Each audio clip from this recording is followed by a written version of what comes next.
Hello friends, तो स्वागत है आज आपका। आज हम लोग एक ऐसे महान व्यक्ति के बारे में पढ़ने वाले हैं जो कि एक महान मैथमेटिशियन होने के साथ साथ एक एस्ट्रोनॉमर, पोएट और ज्योतिषी भी थे। शायद ही आपने उनका नाम सुना होगा। वो थे हमारे भारत के गौरव भास्कराचार्य, जिनको आगे चल के भास्कराचार्य भी कहा जाने लगा।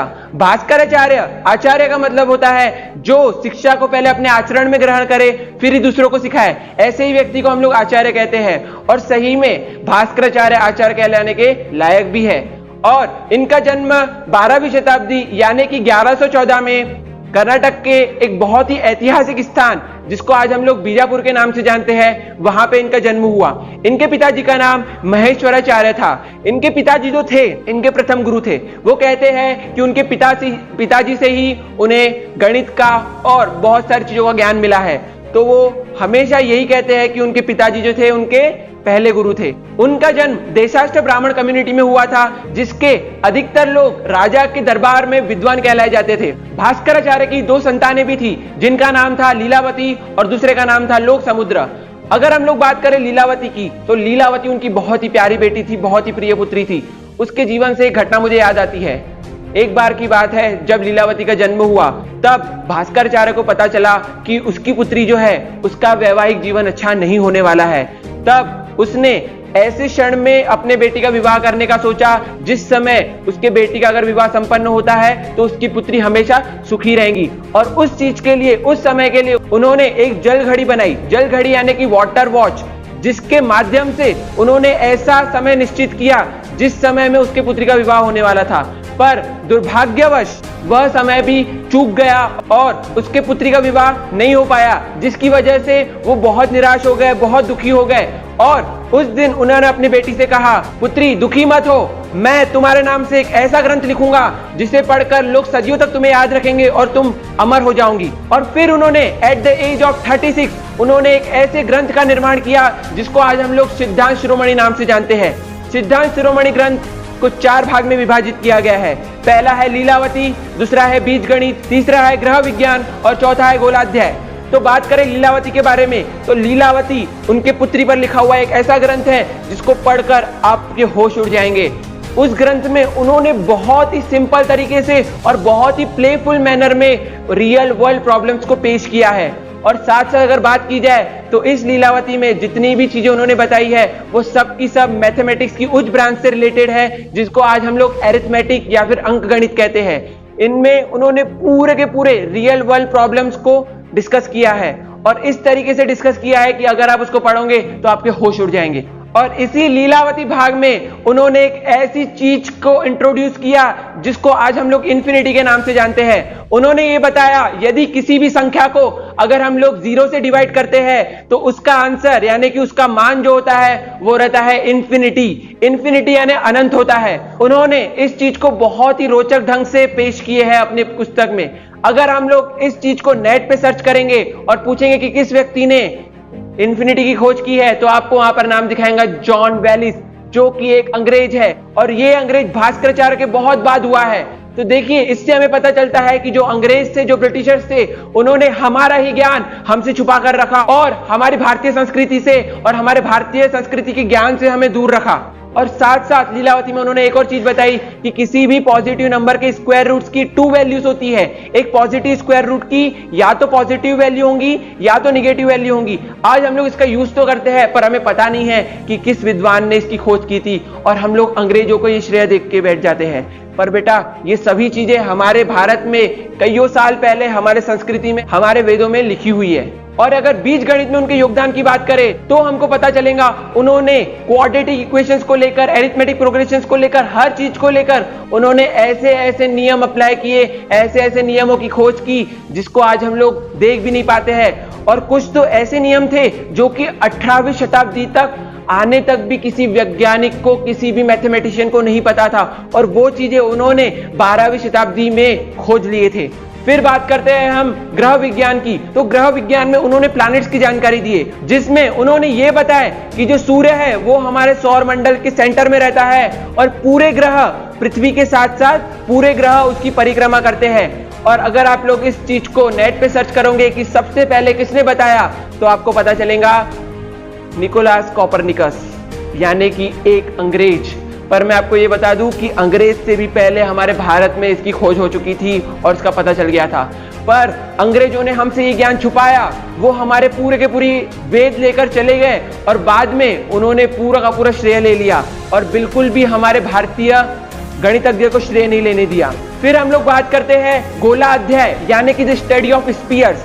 इसमें उन्होंने एस्ट्रोनॉमी के साथ साथ ग्रहों की गतियों के बारे में यानी कि स्पीड ऑफ प्लैनेट्स के बारे में भी बताया। और भास्कराचार्य पहले वो वैज्ञानिक थे जिन्होंने पहली बार हमें ये बताया कि पृथ्वी को सूर्य की परिक्रमा करने में 365.2586 डेज लगते हैं। उसके बाद कई साल बाद अंग्रेजों ने इस चीज को प्रूव किए। पर मैं आपको बता दूं फिर से वही चीज कि अंग्रेज जो थे उन्होंने हमारी संस्कृति को हमसे छीन कर रख लिया है। तो आज हमको ये चीज जानना बहुत जरूरी है कि हमारे भारत के वेद में हमारे भारत के गणितज्ञों ने पहले ये सब चीजें खोज कर रख लिए थे। एक बार की बात है, उनकी पुत्री ने उनसे पूछा था कि ये जो पृथ्वी है वो किस पर टिकी हुई है। तो कई लोगों का उस समय मानना था कि एक पृथ्वी जो है वो 4 हाथियों के ऊपर टिकी हुई है और वो 4 हाथी एक कछुए के ऊपर टिके हुए हैं और वो कछुआ पानी में है। फिर उनकी पुत्री ने पूछा क्या ये पानी कहां पर है? तो पानी पृथ्वी पर है। इस प्रकार की कई सारी मान्यताएं उस समय चलती थी और आज भी अंग्रेज लोग ये मानते हैं कि अटलास नामक देवता के कंधे पर पृथ्वी टिकी हुई है। पर उस समय भास्कराचार्य ने अपनी पुत्री को यह ज्ञान दिए कि एक स्पेशल फोर्स रहता है जिसकी वजह से पृथ्वी जो है वो टिकी हुई है और साथ साथ उसमें रहने वाली सभी चीजें भी पृथ्वी पर टिकी हुई है। और उस फोर्स को उन्होंने नाम दिए ग्रेविटेशनल फोर्स, जिनको उन्होंने हिंदी में गुरुत्व आकर्षण कहा था। और ये गुरुत्व आकर्षण की बात न्यूटन ने, जिनको आज हम लोग कहते हैं कि उन्होंने ग्रेविटेशनल फोर्स के बारे में बताया, और ये चीज उन्होंने 550 साल बाद बताया। तो क्या हमें ये पता होना नहीं चाहिए कि भास्कराचार्य ही वो पहले व्यक्ति थे जिन्होंने गुरुत्व आकर्षण के बारे में बताया और ये बताया कि उसी के वजह से यूनिवर्स में जितने भी ऑब्जेक्ट्स है वो सब लोग अपनी पोजीशन पे रह पा रहे हैं और साथ साथ प्लैनेट्स जितने भी है हमारे सोलर सिस्टम में वो सूर्य की परिक्रमा यानी कि रिवॉल्यूशन कर पा रहे हैं और ये पूरा सिस्टम स्टेबल है। फिर हम लोग बात करते हैं उनके दूसरे ग्रंथ के बारे में जो उन्होंने बहुत वर्ष बाद में लिखा था और वो था करण कौतूहल। करण कौतूहल में उन्होंने बहुत सारे ज्योतिष विज्ञान और कई सारे एस्ट्रोनॉमी के बारे में बताया। इसमें उन्होंने ऐसी ऐसी चीजें बताई जो कि हम लोग बहुत कम जानते हैं, जैसे कि उन्होंने सूर्य ग्रहण और चंद्र ग्रहण के बारे में भी बताया। उन्होंने बताया सूर्य ग्रहण तब होता है जब चंद्रमा पृथ्वी के सामने आ जाता है और सूर्य को ढक लेता है। और फिर उन्होंने ये भी चीज बताई कि जो चंद्र ग्रहण है वो तब होता है जब पृथ्वी की छाया चंद्रमा को ढक लेती है। तो इस प्रकार की कई सारी चीजें जो आज हम लोग देखते हैं वो कई सालों पहले 12वीं शताब्दी में हमारे भास्कराचार्य नामक गणितज्ञ ने बता चुके थे। और बेटा आज हम लोग ट्रिग्नोमेट्री के बारे में भी पढ़ते हैं। तो ट्रिग्नोमेट्री में आपने देखे होंगे कई सारे आइडेंटिटीज रहती है, उनमें से बहुत सारी आइडेंटिटीज, बहुत सारी फॉर्मूलेज भास्कराचार्य ने उस समय में खोज निकाले थे। और साथ साथ उन्होंने ऐसे यंत्र खोजे थे जो आज भी किसी वैज्ञानिक के लिए या फिर किसी मैथमेटिशियन के लिए बनाना संभव नहीं है। उन्होंने एक ऐसा इंस्ट्रूमेंट खोजे थे जिसको हम लोग कहते हैं यस्ती यंत्र। यस्ती यंत्र एक ऐसे स्टिक से बना हुआ एक इंस्ट्रूमेंट है जिसका उपयोग हम लोग किसी भी ऑब्जेक्ट की, चाहे वो कितना भी विशाल क्यों ना हो, चाहे माउंटेन क्यों ना हो, चाहे पेड़ क्यों ना हो, उसकी हाइट मेजर करने के लिए हम लोग यूज कर सकते हैं। साथ साथ उन्होंने एक ऐसा यंत्र भी बनाया है जिसकी मदद से हम लोग समय को भी मेजर कर सकते हैं और उस यंत्र का नाम था जल चक्र यंत्र। और ये यंत्र ऐसा यंत्र है जिसमें बिना एनर्जी प्रोवाइड किए वो अपना काम करते रहता है, जिसको आज हम लोग परपेचुअल मोशन के नाम से जानते हैं। यानी कि ऐसा मोशन जिसको एनर्जी की जरूरत नहीं रहती है, वो अपने आप में कंप्लीट रहता है और वो निरंतर चलते रहता है। ऐसा चक्र उन्होंने उस समय बनाए थे और आज भी वैज्ञानिकों के लिए ये संभव नहीं हो पाया है कि वो एक ऐसा चक्र बना सके, पर भास्कराचार्य ने उस समय में ऐसे चक्र निर्माण किया था। उसके बाद उन्होंने एक ऐसा यंत्र बनाए थे जिसका नाम है छापा यंत्र। उस छापा यंत्र की मदद से हम लोग पृथ्वी का सरकमफेरेंस यानी कि उसकी बाउंड्री, मून की बाउंड्री, चाहे किसी की भी बाउंड्री हो, हम लोग मेजर कर सकते थे। और साथ साथ उसके मदद से हम लोग बड़े बड़े ग्रहों को भी स्टडी कर सकते थे। और उसका एक और काम था कि वो बड़ी सी बड़ी चीजों की हाइट बताने में भी बहुत ज्यादा सक्षम था।